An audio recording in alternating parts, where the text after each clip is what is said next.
여러분, 안녕하세요. 경제적 자유를 추구하는 주식 부자 주부입니다. 저와 함께 삼성전자 장기 투자를 하실 분은 구독과 좋아요를 눌러주시면 감사하겠습니다. 여러분, 11월 22일 일요일입니다. 다들 상쾌한 주말 보내고 계신가요? 코로나 3차 웨이브도 올 수도 있다는데 다들 코로나 조심하시기 바랍니다. 코로나 3차 웨이브로 증시의 변동성도 커질 수 있다고 하니까 그 부분 양지하시어 투자에 임하시면 좋겠습니다. 이번 시간에는 삼성전자의 라이벌인 대만의 TSMC에 대해 이야기를 해보겠습니다. 아마 TSMC에 대해 아시는 분들도 많으시겠지만 모르시는 분들도 있을 것 같아 간단히 짚고 넘어가는 시간을 갖도록 하겠습니다. 이 사진을 보시면 상단에 TSMC 로고 사진이 있습니다. TSMC라고 적혀 있고요. 바탕에는 동그란 반도체 웨이퍼 모양으로 되어 있습니다. 정식 명칭은 대만 적재전로 제조고분 유한공사라고 하고요. 영문 명칭은 타이완 세미컨덕터 매뉴팩토링 컴퍼니입니다. 줄여서 TSMC라고 부릅니다. 본사의 위치는 대만 신주현 신주과학단지에 위치하고 있고요. 업종은 반도체 위탁 생산입니다. 상장 여부는 상장 기업이며 기업 규모는 대기업입니다. 자, 다음으로 개요를 보시겠습니다. TSMC는 중화민국, 즉 대만 소재의 세계 최대의 파운드리 업체입니다. 타 기업으로부터 설계도를 받아 반도체를 위탁 생산하는 기업입니다. 1987년 설립되었으며 설립 당시에는 대만 행정원 소속의 산업기술연구회에서 전액 출자한 국가 출자 기업이었으나 1992년 민영화가 되는 과정에서 정부 지분은 주식시장에 전량 공개 매각되었다고는 하나 TSMC 지분의 6.68%는 대만 행정원 국가발전기금이 보유하고 있습니다. 대만 증시에서 시가총액이 가장 큰 기업이며 2017년 하반기를 기준으로 TSMC는 약 200조 원 전후로 한국에서 주로 비교 상대가 되는 삼성전자가 같은 시기 약 300조에서 350조 원대 전후임을 고려하면 상당히 시총이 큰 기업입니다.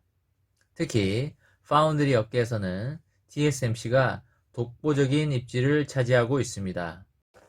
더군다나 삼성은 온갖 제품을 다 생산하며 수직 계열화도 완료된 상태라는 것을 고려한다면 매출은 메모리 및 비메모리 분야를 전부 합쳐 세계 4위권을 넘나들고 있으며 한때 인텔의 시가총액을 추월했었지만 2019년 7월 초 기준으로는 원화 기준 TSMC는 230조 원 가량이며 인텔이 250조 원 가량이므로 다시 인텔 위로 올라왔습니다. 다만 인텔과 앞서거니 뒤서거니 할 정도로 거대한 기업이라는 사실은 이견의 여지가 없습니다. 그리고 2019년 11월 22일 기준으로 시총이 삼성전자를 뛰어넘었다는 여러 기사가 보도되었으나 이는 삼성전자의 우선주 총액을 고려하지 않은 잘못된 소식이었습니다. 그 당시 보통주와 우선주를 합하면 삼성전자의 시가총액이 더 높았었습니다. 그러나 격차를 점점 좁혀가면서 2020년 7월 현재 삼성전자를 추월하는데 결국 성공하였습니다. 우선주를 포함한 삼성전자 시가총액이 350조 가량인데 비해 TSMC는 370조 이상을 기록하고 있습니다. 이로써 TSMC는 시가총액 기준으로 세계 반도체 회사 1위가 되었습니다. 2020년 7월 말 삼성전자의 시총이 우선주 포함 350조를 횡보하는 가운데 TSMC의 시총은 400조를 넘나들었고 2020년 10월에는 4,100억 달러로 달러 값이 많이 낮아진 걸 감안해도 약 470조 원에 달하는 시가총액을 보여 삼성전자 대비 100조 원 정도 시가총액이 더 커졌습니다. 자체 브랜드로 생산해서 판매하는 건 없거나 있어도 잘 알려지지 않았습니다. 사람들에게 알려진 것은 혜성처럼 등장했다가 혜성처럼 사라진 ATI HD 4770 칩셋이 TSMC의 생산 효율 문제로 보급되지 못한 사건이 일어났을 때입니다. 이때부터 팝코즈 등의 커뮤니티들에게는 이게 다 TSMC 때문이다 라는 말이 유행하기도 하였습니다. 21세기를 기준으로 팹리스 혹은 IDM 업체의 절대 다수는 TSMC에게 일부 혹은 전부 하청을 맡길 수밖에 없는 구조입니다. 애플, 퀄컴, 삼성전자, VIA, 엔비디아, AMD 등과 같은 큼직한 기업들이 주요 고객입니다. 우리건 남이건 할 것 없이 품질은 업계 1위이기 때문에 돈을 때로 벌고 있습니다. 인텔도 주문 물량이 밀려서 자사가 생산량을 감당할 수 없을 경우 유일하게 파운드리를 주는 데가 바로 TSMC입니다. 소위 말하는 갑들이 줄을 서야 하는 슈퍼을이라고 할 수 있습니다. 특히 애플의 경우 매해 주문하는 APM 물량이 어마무시하기한 탓에 언제나 TSMC의 최신 공정을 독차지하는 상황이 반복되고 있는데 이러한 상황에 불만을 가진 몇몇 기업들이 삼성전자의 팹으로 몰려가기도 하였습니다. 예를 들어 퀄컴이 스냅드래곤 835의 초기 물량을 삼성전자에 전량 위탁했는데 이것은 전례가 없던 일입니다. 파운드리 시장 1위로 시장 점유율은 50%가량이며 생산 규모는 2018년에 300mm 웨이퍼 환산 연간 1200만 장 규모입니다. 월간 200mm 환산으로는 220만 장 규모입니다. 2020년 1분기에 5G 시장이 커지는 것에 힘입어 2배 수익을 올렸습니다. TSMC는 절대로 자체 개발을 하지 않고 외주 팹으로서만 회사를 운영하겠다는 뜻이 있습니다. 이는 고객과 경쟁하지 않는다라는 포지셔닝 때문에 TSMC는 많은 면에서 경쟁사들보다 우위를 점하게 됐습니다. 자체 개발을 하고 있는 회사들이 운영하는 팹에 외주를 맡기기에는 기술 유출 등이 걱정되지 않을 수 없습니다.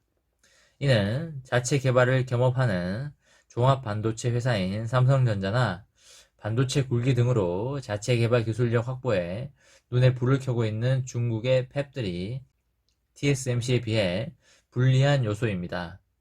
고객과 경쟁하지 않는다고 못을 박아버린 TSMC에는 설계도든 뭐든 넘겨도 기술 유출에 대한 걱정이 상대적으로 덜하기에 많은 기업들이 TSMC에 발주하는 것을 선호하고 있습니다. 천문학적인 금액을 투자하며 TSMC를 추격하는 외주 팹들은 결국 뒤로는 자체 개발을 할 마음이 있거나 없다고 해도 신뢰하기는 힘들어서 언제 경쟁사가 되어 돌아올지 모르지만 TSMC는 절대 경쟁자가 되어 돌아오지 않을 거라는 신뢰를 몇십 년간에 걸쳐 확고하게 다져놓았기 때문에 웬만해서는 TSMC에 발주를 하기를 선호합니다. TSMC가 아무리 기술력은 뛰어나도 외주사에 불과하다는 평가도 많으나 이는 TSMC가 못하는 것이든 안 하는 것이든 자체 개발을 하지 않는다는 것 자체가 경영 전략이기 때문에 이에 대해 왈가불가하는 것은 의미가 없습니다. 삼성은 그동안 HKMG 20나노, 14나노, 10나노, EUV의 적용에 있어서 항상 선두를 유지했으나 레거시 공정을 제외한 초미세 공정 내에서의 점유율 측면에서 지속적으로 삼성이 치고 올라오는 걸 묵과할 수 없었던 TSMC는 7나노 세대부터 천문학적인 돈을 때려 부으면서 공격적인 R&D 전략과 CAPA 확충에 나서기 시작하였습니다. 그로 인해 TSMC는 공정 미세화 기술력 측면에서 삼성전자를 상대로 역전하는 데 성공하였고, 삼성전자의 파운드리 사업부는 알짜 고객들의 물량을 많이 놓치면서 꽤나 고전하는 모습을 보여주었지만, 그래도 양사 간의 기술 격차가 0.5세대 이상으로까지 확대하도록 놔두지는 않는 중입니다.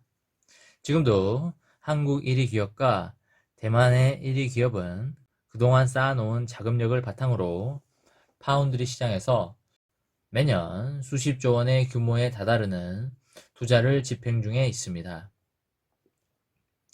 TSMC가 파운드리 업계의 단독 선두 위치였던 과거와는 달리 이제는 초미세 공정 분야에서 위협적인 도전자가 등장하였기 때문에 과거 40나노 혹은 그 이전 세대 때 이게 다 TSMC 때문이다 라는 말이 나올 정도로 자사가 설정한 로드맵을 뒤엎고 양산 일정이 수년되면서 수율 불량이 밥 먹듯 튀어나오던 사태는 이젠 볼 수 없게 되었습니다.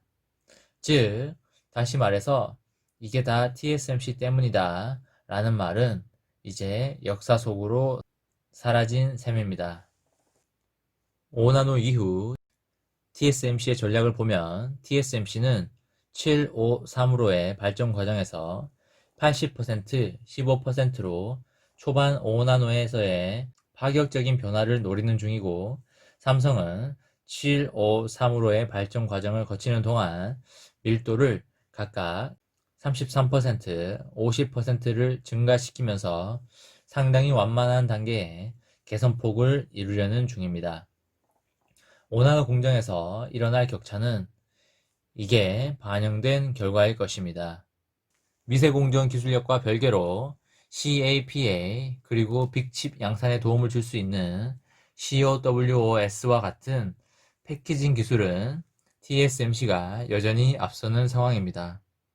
그러나 삼성전자도 퀄컴 센트릭 2400, 엔비디아 GA102, IBM 파워 10, 엔비디아 오린 등을 양산하면서 빅칩 양산에 서서히 도전 중이며, 삼성전자는 자사 EUV 공정 적용을 위한 EUV용 펠리클 기술을 연구 중에 있습니다.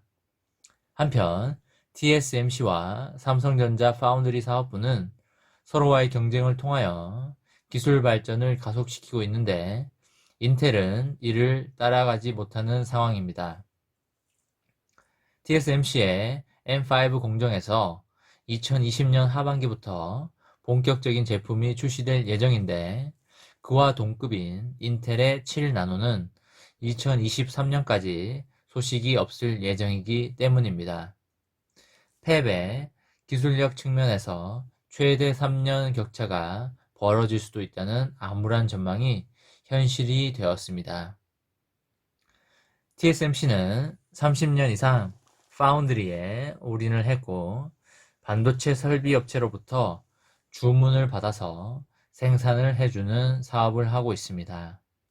전 세계 54%의 압도적인 점유율과 42%의 뛰어난 영업이익률을 가지고 있으며 30년 이상의 파운드리 분야 세계 1위를 하고 있고, 미세공정 분야 세계 1위를 하고 있으며, 반도체 시총도 550조로서 세계 1위를 하고 있습니다. 주요 고객사로는 애플, 퀄컴, 엔비디아, AMD, 그리고 인텔 등이 있습니다.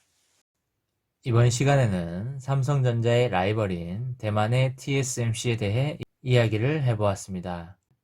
여러분들이 TSMC에 대해 조금이라도 이해할 수 있는 그런 시간이 되셨으면 좋겠습니다. 11월 22일 일요일 다들 잘 보내시고요. 저와 함께 삼성전자 장기 투자를 하실 분은 구독과 좋아요를 눌러주시기 바랍니다. 이번 영상은 여기까지 하겠습니다. 시청해주셔서 감사합니다.